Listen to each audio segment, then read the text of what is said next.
설교 때 종종 인용하는 그 베이직교회 조정민 목사님이신데, 이분이 나름 화려한 이력을 가지신 그런 분이었습니다. 그러니까 그 목회 이전에요. 이분이 학력은요, 연세대학 학사와 또 대학원 이 석사 학위까지 있으신 분이시고, 또 MBC에 입사해서 뭐 정치부, 사회부 기자를 시작으로 워싱턴 특파원, 또 아마 저기 장로님 연배에는 아실 거예요. 이분이 이제 뉴스데스크 앵커로도 활동을 하셨습니다. 그리고 MBC 보도국 부사장, 그리고 IMBC 이제 사장까지 하셨던 분인데, 이분이 이제 모태 불교 신자로 어떻게 보면 교회와는 굉장히 멀었던 그런 삶을 살았던 이분이 어느 한 계기로 인해서 이제 예수 그리스도를 믿게 되고 또 신앙생활을 하게 되는 그런 일이 이제 일어나게 됩니다. 그래서 그 사연을 제가 이제 좀 가지고 잠깐 왔는데 좀 소개해 드리려고 합니다. 이 조정민 목사님이 그러니까 그리스도를 알기 전에, 예수님을 믿기 전에 그 아내분이 워낙 신실한 이제 크리스찬이었다고 합니다. 그래서 잠도 많으신 분인데 이 새벽을 깨우며 새벽 예배에 모두 참석할 정도로 굉장히 열심히 있는 분이셨는데요. 그게 너무 보기 싫어서 이제 조정민 목사님이 이제 아내를 교회를 나가지 못하게 하려고 이제 막 핍박을 하기 시작했습니다. 그래서 하도 열심히 다니니까 이제 못 나가게 하려고 이제 아내가 나갔던 새벽 예배를 같이 나가게 됐는데, 이제 교회에 가보니까 더 가관이었던 거예요. 그 당시에 이제 방언 기도를 하는 그런 성도들이 그 예배당에 많이 있었다고 그래요. 그러니까 첫 성도가 교회에 다니지 못했던 사람이 이제 방언 기도하는 모습을 보니까 어떻게 생각했냐면, 야, 여기가 그 흔히 말하는 이단이구나. 온누리 교회거든요. 이단이라고 생각을 하고 내가 이 아내를 이 악의 구렁텅이에서 건져내야 되겠다, 이렇게 결단을 했다고 합니다. 그래서 그 당시에 이제 MBC의 이제 사회 고발 프로그램이 굉장히 유행했던 이 카메라 출동, 거기에 이제 뭐라 하죠? 이 고발하기 위해서, 이 교회를 고발하기 위해서 이제 자료를 수집하기 시작합니다. 증거를 찾기 위해서 흔히 말하는 뭐라고 하죠? 이 잠입 취재, 교회로 잠입 취재를 하게 되고, 이제 여러 가지 상황들을 통해서 이제 아내를 어떻게든 건지려는 시도를 하게 되는데요. 이분이 이제 기자 출신이었기 때문에 막 냉철하게, 그리고 문제를 찾기 위해서 엄청나게 이제 교회를 조사하기 시작했습니다. 근데 문제는 뭐냐? 이게 이분의 덜미가 되었던 것이죠. 이 교회의 거짓을 밝히려다가요, 오히려 성경이 진리다라는 것을 깨닫게 되었다고 합니다. 결국 자신의 영광이었던 이 IMBC 사장이라는 그 자리까지도 내려놓고 이제 목회자의 길로, 나이가 한참 지난 후에 목회자의 길로 이제 걸어가게 되셨던 목사님이 이 조정민 목사님입니다. 아마 이 이야기를 들으면 어떤 사람들은 그렇게 취재하더니 이 사람도 미쳐버렸구나, 이 사람도 교회에 세뇌됐구나, 그렇다고 좋은 그 직장을 포기하나, 뭐 이렇게 생각을 하실지 모르겠습니다. 아마 예수님을 믿는 분들 중에서도 목사님의 선택이 너무 과한 게 아닌가, 그 정도까지 했어야 됐나, 그 직장 다니면서도 열심히 신앙생활 할 수 있지 않을까, 이렇게 이야기를 하는 경우도 있을지 모르겠습니다. 아마 교회에 좀 다녀보신 분들이라면 이런 이야기, 조정민 목사님 이야기 외에도 아마 이런 비슷한 간증들은 한 번쯤은 다 들어보셨을 겁니다. 근데 여러분, 만약에 이 일이 내 일이 아니면 그럴 수도 있지 라고 생각할 수도 모르겠지만, 정작 내 일로 다가오면요, 이게 망설여지게 된다는 거죠. 그 귀한 자리, 그리고 어떻게 보면 자신의 생명과 같이 자신의 모든 젊음을 들이면서 다 헌신해서 얻은 그 자리를 한순간에 내려놓는다라는 게 쉽지만은 않은 일이라는 거죠. 그러다 보면요, 여러분, 신앙생활하면 좀 드는 그 아이러니한 점이 하나 있는데, 하나님은 마치 우리의 모든 것을 빼앗아가는 분 같습니다. 예배에 조금만 은혜 받으면 왠지 지갑에 있는 모든 돈을 다 헌금해야 될 것 같고, 또 내가 하는 모든 일들을 다 막으시는 분 같고, 또 절제하게 만드는 분이 하나님같이 이렇게 마치 좀 답답하게 우리의 자유를 억압하는 분처럼 느껴질 때도 많이 있다라는 거죠. 교회에 보면 이런 경우들이 종종 있는 것 같아요. 만약에 우리 공동체 안에서 지금 성찬 형제가 이제 신학을 하고 있는데, 이제 성찬 형제가 신학을 한다 그러면, 와, 너 진짜 귀한 일 가는구나, 열심히 해라, 뭐 이렇게 얘기를 하지만, 여러분, 그게 내 자식이 되면 이야기가 달라집니다. 남은요 쉽게 칭찬하고 축복하는데요, 이게 내 이야기가 되면, 내 자식 이야기가 되면 전혀 달라져요. 저희 어머니도 반대 붙어 있습니다. 저희 장모님이요, 제가 아내랑 교제한다는 이야기를 듣고 교회에서 대성통곡을 하셨습니다. 왜 반대를 할까요? 이런 이미지가 있는 것 같아요. 잘 못 먹고, 잘 못 벌고, 힘들고. 물론 못 보는 경우도 있겠죠. 뭐 케이스 바이 케이스겠지만. 그리고 뭐 워라밸 솔직히 좀 쉽지만은 않은 일인 것 같아요. 네, 워라밸은 좀 쉽지 않은 길입니다. 그러면 여러분 이렇게 묻고 싶습니다. 제가 불쌍해 보입니까? 워라밸도 못 누리고 뭐 부자도 못 되고 저랑 유주열 목사님이 불쌍해 보이십니까? 저는 이렇게 생각합니다. 제가 늘 자부하는 것 중에 하나가 뭐냐면요, 제 행복 지수는 상위 5% 안에 든다고 생각합니다. 뭐 재정 지수는 모르겠지만, 재정 수입의 뭐 상위 몇 프로까지는 모르겠지만, 저는 행복 지수는요 아마 상위 5% 안에 들지 않을까, 저는 이렇게 자부심을 갖고 살아가고 있습니다. 왜냐하면 진짜 행복하니까요. 흔히 예수님을 잘 믿으면 많은 것들을 포기해야 되는 일이라고 생각을 합니다. 그래서 어중간하게 걸쳐있는 걸 좋아하죠.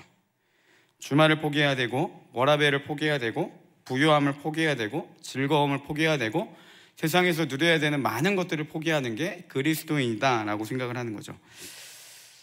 어느 면에서는 맞기도 하지만요, 여러분 사실은 예수 그리스도를 믿는다는 게 포기하는 것이 아닙니다. 예수님을 따르는 것은요 포기하는 게 아니라요, 더 좋은 것을 선택하는 것이라는 사실입니다. 이런 거죠. 제가 어느 날 1,000원짜리 이만한 뭉텅이에 있는 돈을 2개를 가지고 있었습니다. 그래서 열심히 노력해서 얻었어요.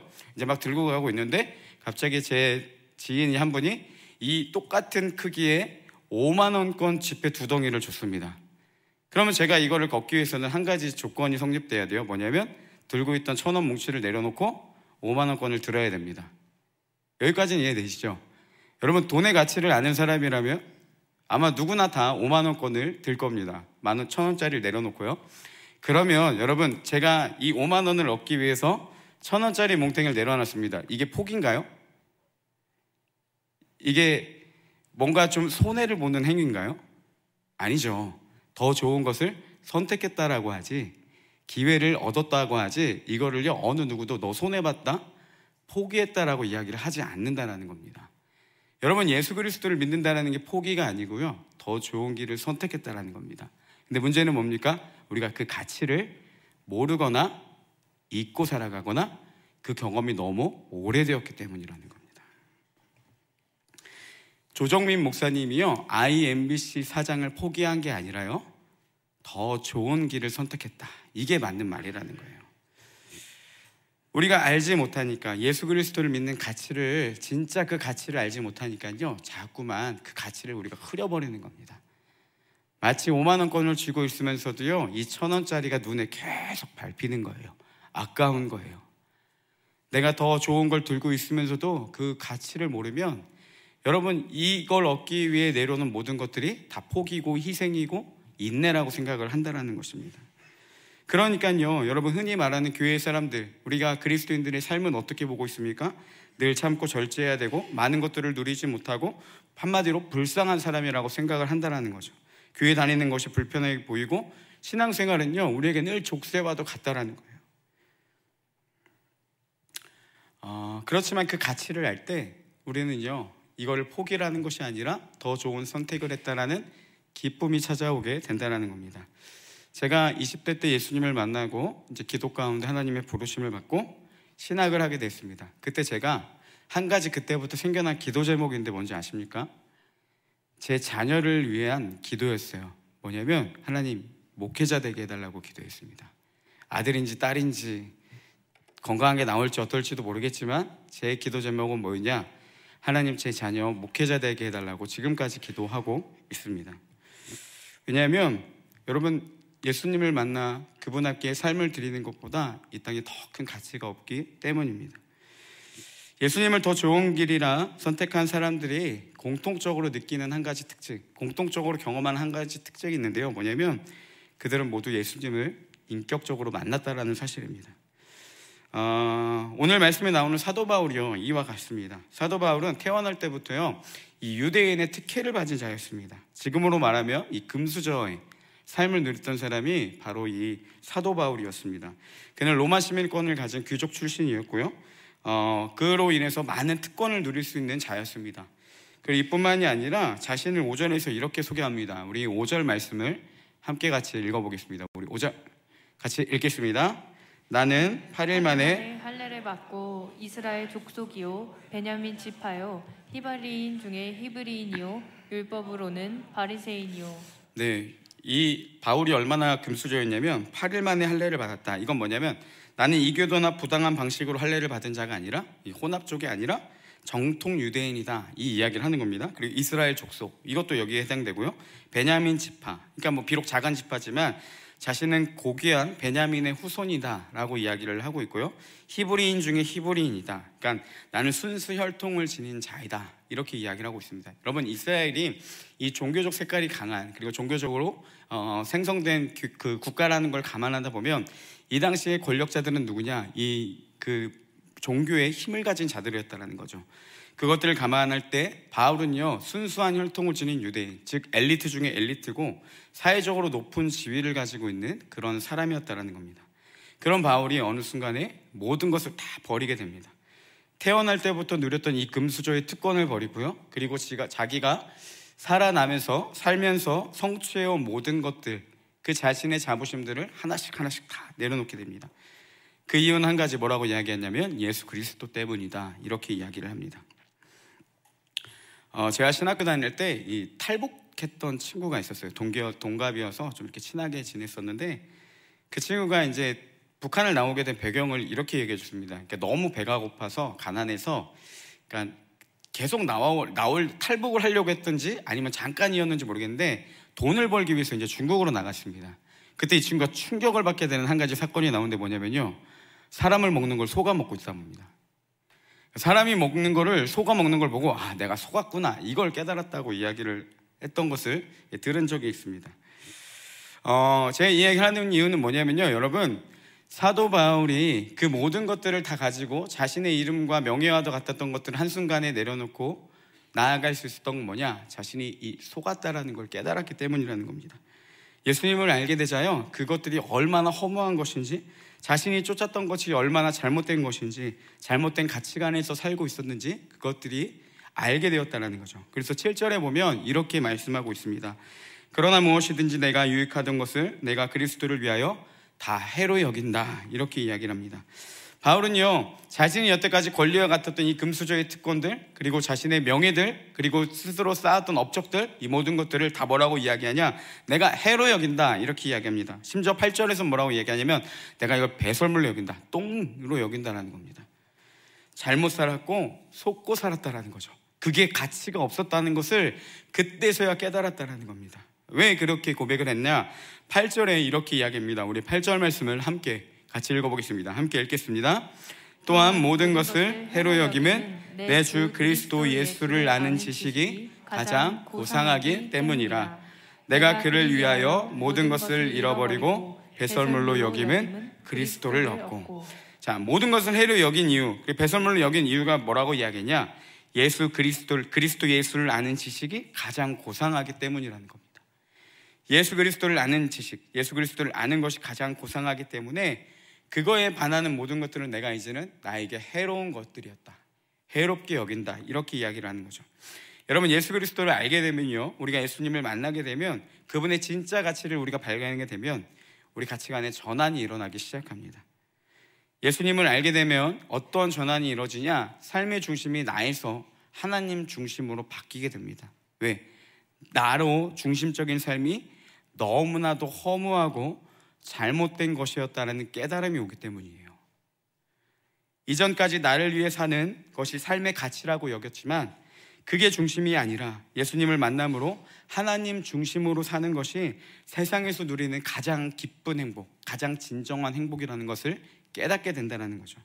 여러분, 그 창세기 1장 1절에 보면 이런 말씀이 있습니다. 태초에 하나님이 천지를 창조하시니라. 하나님께서 모든 것을 창조하셨다라는 이 믿음이 들어오기 시작하면요, 그분의 뜻대로 사는 것이 가장 큰 행복입니다. 왜? 하나님이 모든 것을 창조하셨기 때문에.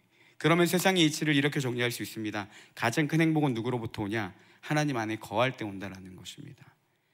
예수 그리스도를 알게 되면, 그 믿음이 우리 가운데 들어오게 되면 그분을 따라 사는 것이 가장 큰 행복이라는 것.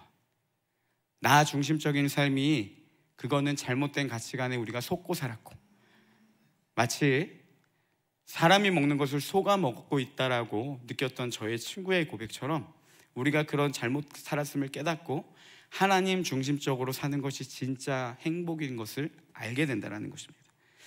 우리 8절 하반절 말씀을 한 번 더 같이 한번 읽어보겠습니다. 함께 읽겠습니다. 내가 그를 위하여 모든 것을 잃어버리고 배설물로 여김은 그리스도를 얻고. 네, 바울이 뭐라고 이야기하냐? 내가 그를 위하여 모든 것을 잃어버렸고 심지어 내가 이걸 배설물로 여긴다. 그리고 그리스도를 얻었다, 이렇게 이야기를 합니다. 여기서 이 얻었다라는 표현은요, 이 상업적인 용어로 쓰이고 있습니다. 그래서 저울 한편에는 이 세상의 이치들, 그러니까 부와 권력, 명예와 지위, 건강 등 세상에서 좋다라고 여기는 가치관들을 한편에 두고, 반대편에는 이 예수 그리스도를 두고 내가 무엇을 얻겠냐, 이거를 배설물로 여기고 그리스도를 취하겠다, 얻었다, 이렇게 이야기를 합니다. 이게 포기가 아니라 더 좋은 것을 얻었다라는 표현으로도 볼 수가 있습니다. 여러분, 예수님을 알게 되면요, 그분을 진짜로 우리가 알게 되면 우리는 그분의 가치를 깨닫게 됩니다. 그리고 당연히 그분을 택할 수밖에 없습니다. 어느 누구도 5만 원을 버리고 1,000원을 택하지는 않는 것처럼 그 가치를 아는 자는요, 예수님을 택할 수밖에 없다라는 거죠. 예수님은 그토록 매력적인 분이십니다. 단지 무엇이냐? 우리가 그분을 알지 못하기 때문에, 또한 그분과 친밀함을 누리지 못하기 때문에, 그분의 가치를 알지 못하거나 잊고 살았거나 점점씩 잊혀져 가기 때문에 우리가 그 주님을 택하지 못하고 다른 것에 포기했다라는 그 잘못된 거짓말에 속아 살게 된다는 것이죠. 아내가 종종 제게 이런 말을 합니다. 어떻게 들리실지 모르겠지만 당신은 정말 좋은 사람인데 처음은 너무 별로야. 제 첫인상이 너무 별로래요. 그냥 별로도 아니고 많이 별로래요. 근데 알고 보면 좋은 사람이래요. 그럼 김영태를 이렇게 정의할 수 있습니다. 처음은 별론데요, 알고 보면 좋은 사람입니다. 제 이런 이미지를 부각시키기 위해 노력하고 계시는 이청의 한 자매님이 계십니다. 인스타 이청 팔로우 하신 분들은 아실 텐데 생뚱맞은 행사들을 올리면서 자꾸 제 사진을 올려서 그걸 홍보의 목적으로 팔아버리시는 분이 있습니다. 근데 그 자매님이 제게 종종 이런 얘기를 하세요. 목사님, 일청이 너무 좋아해요. 목사님은 앞에서 설교만 하는 이미지가 너무 강해서 다가가기 힘든 사람인데 사진만 보면 친근하고 좋대요. 이게 진짜인지 가스라이팅인지 모르겠지만 어쨌든 제 이런 잘못된 이미지를 감춰주기 위해서 지금도 부단히 수고하시는 자매님이 계십니다. 제가 요즘 인스타를 지워서 안 보고 있는데 제보가 들어와요. 자꾸 목사님 이거 봤어요? 이거 봤어요? 하면서 제 뭐 이상한 사진들을 올리고, 요즘에는 저 자매님이 더 가감해져서요, 대놓고 제 사진을 막 찍습니다. 얼굴 가까이 이렇게 대고 찍기도 하는데요. 아무튼 제 좋은 이미지, 저를 더 알려주고 알면 알수록 좋은 사람이라는 거를 좀 이렇게 보여주려고 부단히 노력하시는 그 자매님이 계십니다. 이런 미담이 어제도 있었는데요, 그 자매님의 친구 이야기입니다. 제자반을 마치고 그 밥을 먹게 되는데 갑자기 한 자매가 뜬금없이 제게 목사님 좋은 분 같아요, 이렇게 얘기를 하더라고요. 그래서 제가 그걸 2년 만에 알았어요. 이랬더니 뭐라 하더니 어쨌든 좋은 분 같아요, 이렇게 얘기를 하고 끝냈습니다. 여러분, 김영태가 알고 보면 괜찮은 사람입니다. 근데 아마 이럴 거예요. 누군가가 우리 청년들에게 김영태 목사님, 김영태 목사 알아요? 이렇게 물어보면 아마 여기 있는 대부분들은 네, 알아요, 이렇게 이야기를 할 거예요. 근데 그 알미 어떻게 저를 아냐는 거죠. 어떤 분들은 제가 이렇게 앞에서 사역하는 모습만 보고 김영태는 이런 사람이라고 이야기를 할 수도 있고요. 아니면 어떤 사람들에게 들어서 김영태는 이런 사람이라고 정의를 나름대로 했겠죠. 그리고 또 저를 겪어보고 또 가까이서 많이 본 사람들은 김영태 목사님은 이런 사람, 이렇게 나름대로의 정의가 있다라는 겁니다. 근데 그 중에 저를 진짜로 아는 사람들은 많이 없다라는 거죠.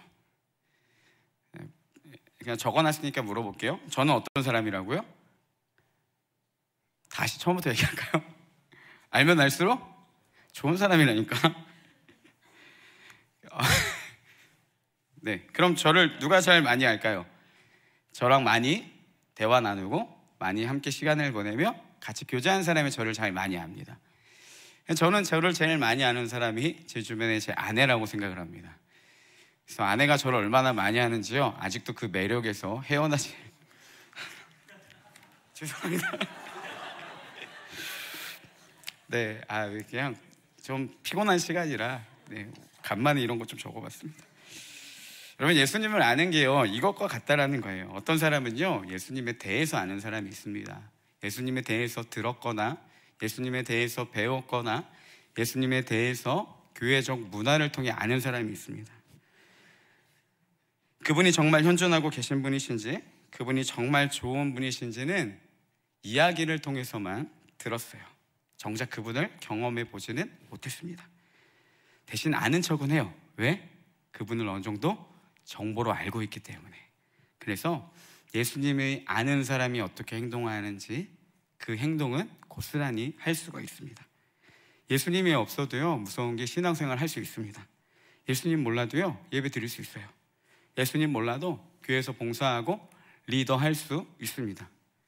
단 주님이 너무 좋아서 너무 사랑하기 때문에 하는 사역이 아니라요, 그냥 사람들에게 보여지는 사역. 어제 문득 한 자매가 이런 얘기를 하더라고요.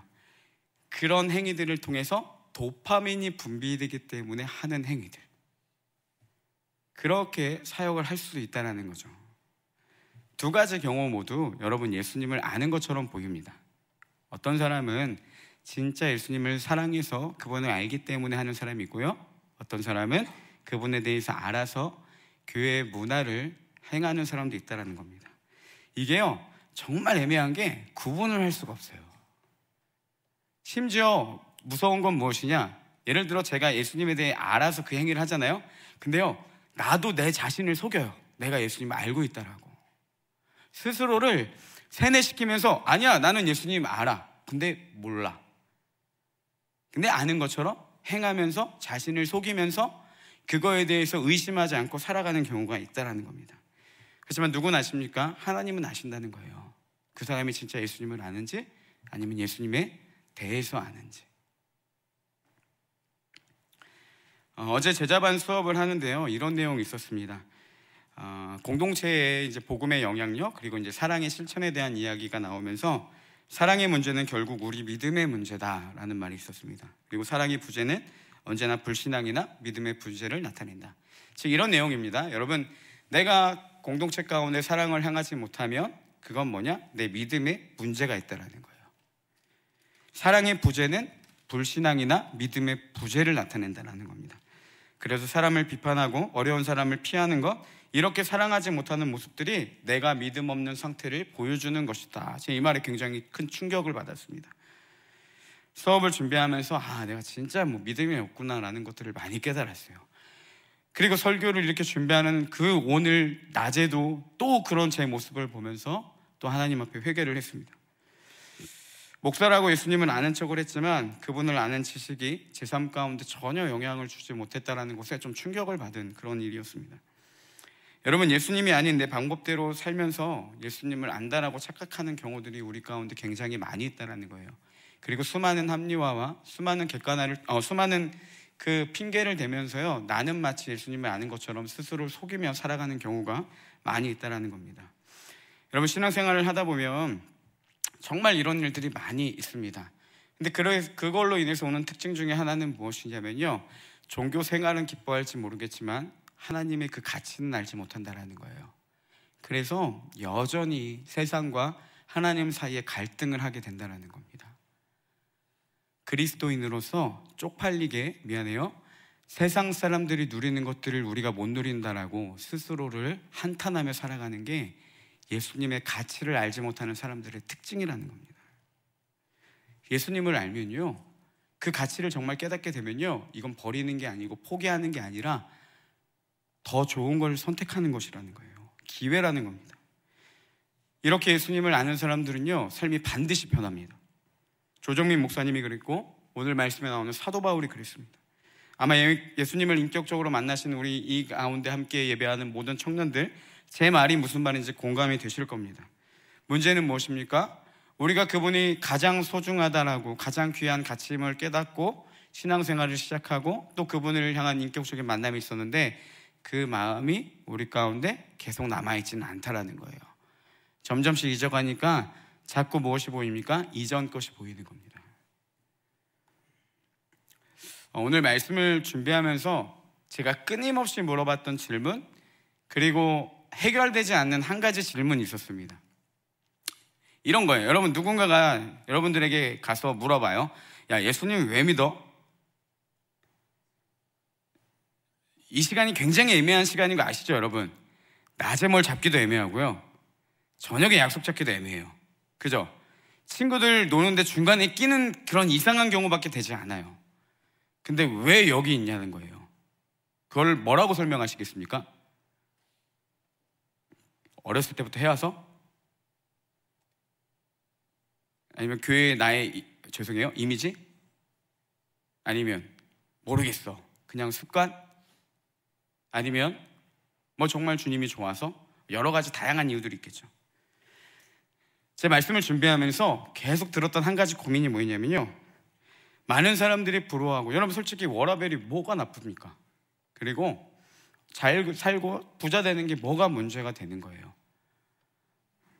성경적으로도 부자에 대해서 뭐라고 하진 않습니다. 단 하나님의 영광이 아닌 부정적인 방법들로 취하는 이득들에 대해서 문제를 제기하긴 하죠.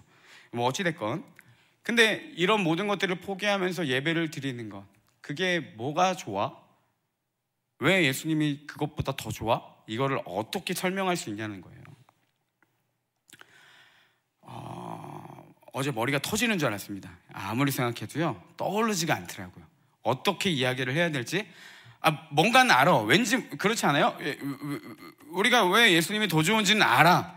근데 이게 말로 설명은 못해요. 그런 경우들이 있잖아요. 제가 딱 그랬던 것 같아요. 야, 이거 어떻게 설명하지? 그런 생각들을 했습니다. 그래서 이제 막 생각했어요. 고민했어요. 어떻게 예수님이 더 좋다라고 얘기할까? 제 내린 결론 하나였습니다. 여러분, 고민하면 할수록요, 그냥 광신도 같아요. 내가 그냥 성경에 그냥 세뇌된 강신도 같다라는 생각밖에 안 들더라고요. 하루 종일 묵상하다가 이렇게 결론 내렸습니다. 모르겠습니다. 설명이 안 돼요, 이 부분이. 그리고 이렇게 결론 내렸습니다. 이거는요, 어떻게 할 수 있냐? 여러분, 주님 만나야 돼요. 제 질문 자체가 잘못됐습니다. 왜냐하면 보이지 않는 분, 이 초월적인 존재를요, 이성적으로 설명하려고 했다는 거예요. 주님은 비논리적이세요. 아니, 이 말이 맞습니다. 초논리적이세요. 주님은 비이성적이 아니라 초이성적이세요. 그걸 뛰어넘는 분이시라는 거예요. 근데 내가 국한된 인간의 논리로 설명을 하려니까 설명이 안 되는 거예요. 보이지 않는 분, 초월적인 존재가 있다는 이 비상식적인 이야기, 성경의 이야기는요, 경험해보지 않으면 알 수 없다는 겁니다. 보이지 않는 분이 경험되어질 때 비이상적 이야기는 초이성적 이야기로 우리에게 다가오기 시작한다는 거예요. 자연적이지 않는 이야기가 초자연적 이야기로 믿어지기 시작한다는 겁니다. 이게 신앙이고, 이게 예수 그리스도를 가치를 아는 자들의 특징이라는 겁니다. 우리는 할 수 없고 갈 수 없으니까 하나님이 우리를 만나주시고 깨닫게 해주셔야 알 수 있습니다. 제가 서론에서 조정민 목사님 이야기를 했죠. 이분이 간증 가운데 이런 얘기를 했습니다. 목사님이 이제 교회에 대한 경계가 가득할 때 문득 이런 생각이 들었대요. 아내가 따르는 신앙이 뭔가, 이게 궁금증이 생겼답니다. 그래서 성경을 읽기 시작했습니다. 근데 여러분, 이분이 기자 출신이니까, 그리고 아내를 어떻게든 교회에 건지려는 그 당시 상황이었으니까 이게 좋게 보였겠습니까? 내가 뭔가를 배워야지라는 마음으로 성경을 읽었을까요? 저는 그렇게 생각합니다. 오류를 밝혀내거나 아내가 잘못됐다라는 것들을 밝혀내기 위해 아마 성경을 읽지 않았을까, 그렇게 봅니다. 어찌됐건 이분이 성경을 한 5독 정도 했을 때 갑자기 이런 생각이 들었답니다. 이것이 진리다, 사실이구나, 믿어지기 시작했다라는 거예요. 그리고 이렇게 말씀하셨습니다. 이 기자적인 관점으로 보면 성경은 사실로 받아들일 수 없는 것들이 너무 많은데, 기자적인 관점에서는 성경은 사실로 받아들일 수 없는 것이 너무 많은데, 믿음이 들어오게 되면 그 모든 사건이 믿어지게 된다는 겁니다. 오늘 함께하는 우리 모든 청년들에게도 이런 말도 안 되는 일들이 일어나길 소망합니다.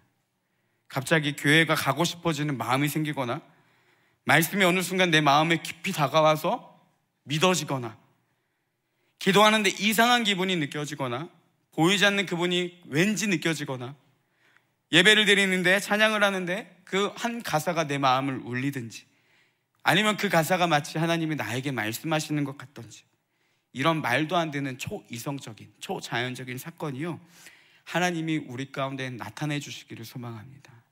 믿음은 믿는 게 아니라 믿어지는 거고, 그거는 하나님으로부터 시작된다는 겁니다.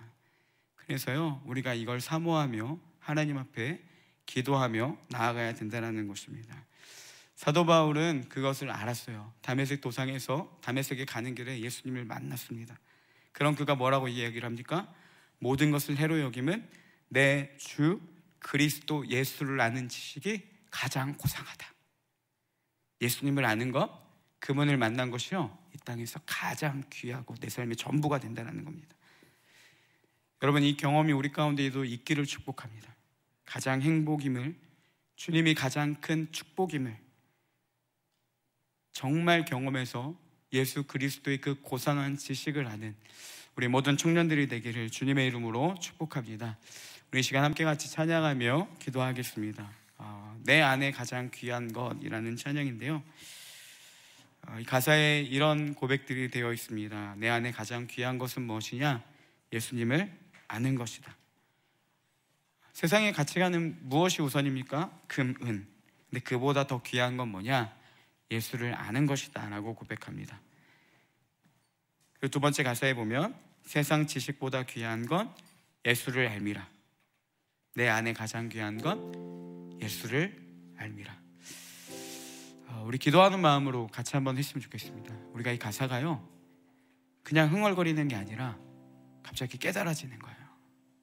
조정민 목사님이 성경을 읽다가 문득 이게 사실이구나, 진리구나, 이 말도 안 되는 현상이 일어나는 것, 그것은 오직 하나님께 가능합니다. 그래서 그 은혜를 소망하고, 어차피 제가 주는 게 아니니까 하나님 주시는 거니까, 주님이 은혜로 우리 가운데 함께 하기를 소망하는 마음으로 말씀을 준비하고 찬양을 준비했습니다. 우리도 간절함으로 같이 한번 그렇게 찬양했으면 좋겠습니다.